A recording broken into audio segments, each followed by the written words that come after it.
Welcome back, guys. All right, so we're here working on a buddy's beautiful rat rod. We're going to be building cold side today. So we're going from there down to there on both sides. We're going to get started on this. I'll throw you guys on time lapse and you guys can follow along.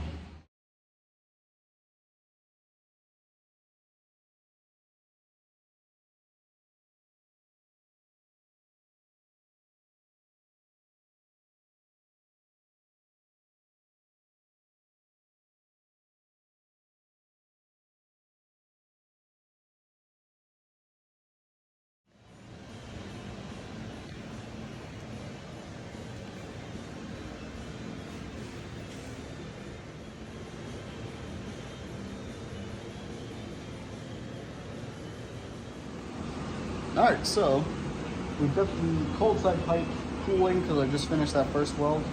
I've got that tacked up enough that I don't need to worry about it moving too much. But that's going to go from here to the intercooler.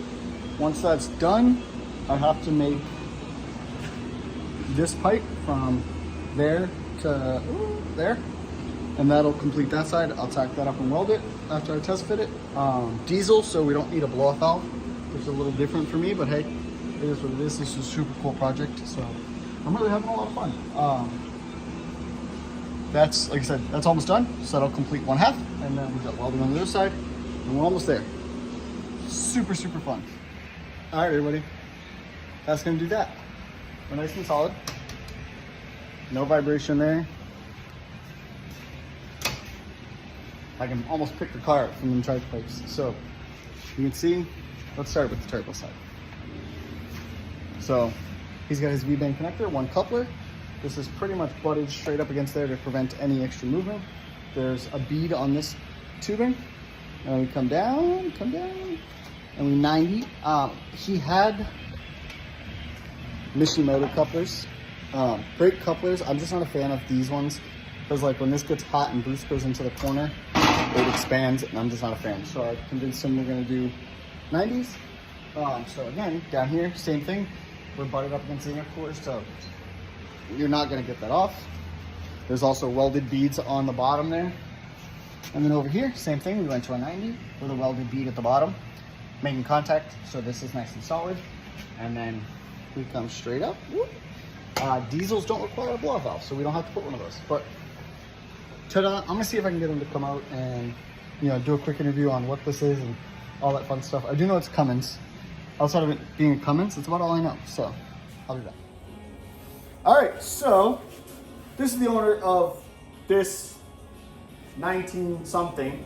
57. 57 what? 57 Chevy two-door wagon. Chevy two-door wagon. And it was a base model 150 wagon. What's that mean? So it had the inline six? So they had three different models of wagons in 57. They had the 150, the 210, and the Bel Air. Oh, okay. 150 was the base model. Ah. So that makes it hurt way less to do all the stuff you just did to it. I guess so, yes. It still hurts, but it hurts way less. It hurts way less because it's a base model. It's a basic bitch. It is a basic. It is very so, basic. Cummins. 12 valve Cummins. 12 valve? Yep. And then we figured out earlier it's a Chrysler transmission. Yeah, it's a 47 RH transmission, 4-speed. Okay. So essentially a turbo 400 for big motors. Yes. Well, 4L80 because it's got electric lockup. It does have electric lockup. Electronic lockup. Yeah. So it'd be like you can't see me, it'd be like a 4L80 for an LS motor because it does have an electric lockup, electronic lockup. And then we've got, we believe a 62 millimeter Borg Warner turbo on here. Mm-hmm. We didn't bother looking all that up. I wasn't gonna stress the man out about that much. I'm pretty sure it's 62. So we're pretty sure it's 62. We had a conversation about this lovely dump pipe here. We're gonna work on moving that up a little bit so that it doesn't roll coal and blind him while he's driving down the road. And then, so we got the charge piping done today. What all have you done to this? Explain where it started, where it's been. Oh my gosh! Well, the whole sort of story. I'll try and keep it short, but I basically bought this, and it was when I got it up on the lift, it was just completely cheesed out, way too much rust underneath, and even on the body. So if this thing was dipped in an acid bath, nothing would come out. I mean, just way gone, right? Yeah. But I was already into it for what I paid for it, so I was like, let's just have some fun with this. And what I ended up doing was pulling the body off completely, scrapping the chassis. I bought a 95 Chevy S10 long bed, which I took the cab and the bed off of that, gave it to a guy who wanted it, actually found someone, and then basically set it down on top of that chassis,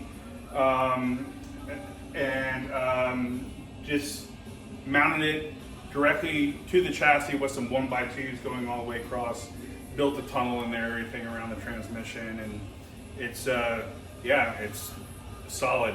I mean, Hell yeah. It's not the comfiest of rides, but it's solid. Hey, solid's all that matters. Yeah. Do you have a name for your rat rod here? Not yet. There's been a lot of names given it to it by a host of my friends, and those who have been working on it with me.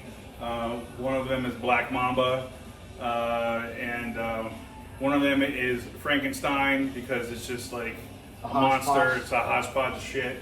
And so, I can't say that. You're can I? fine.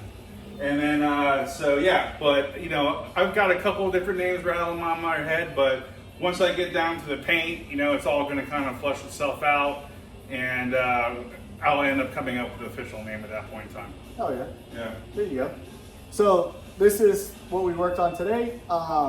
We may see it again later on if he needs more fab work done. If not, that's okay too.